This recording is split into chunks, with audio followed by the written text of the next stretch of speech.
All right, folks, I listened to this video of whoever this guy was driving around a car purporting to know what's going on, that the president has been evacuated to Texas, that they're going to take our guns, that the Chinese own this and own that, and that he was okay with people rushing the building, just not entering the building. I don't know who the guy is, and I don't mean to denigrate him, but the question you have to ask when these things come up, folks, is what is his placement and access? Who is he? How does he, where is he placed that he knows any of this information? How could he possibly know about this? Why would you know that? And unless you're the things he claims to purport to know. And what's his access? You can be placed, let's say if you're on the White House staff, you can be working on the White House staff, but just because you work on the White House staff doesn't mean you're privy to all the information. Of course, that was the underlying problem with the fake impeachment. The person who was upset with Trump wasn't even a witness, and supposed whistleblower wasn't even a witness to anything that supposedly transpired, which just proved the fraud of it. But again, back to this guy.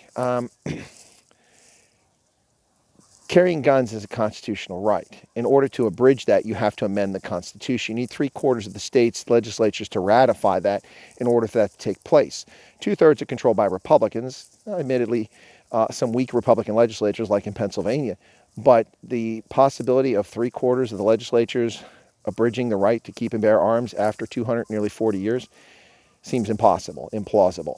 Now, they will, as I've said repeatedly on my streams, they will write unconstitutional laws that will try to restrict gun ownership and control. Absolutely the case. They will frustrate gun ownership.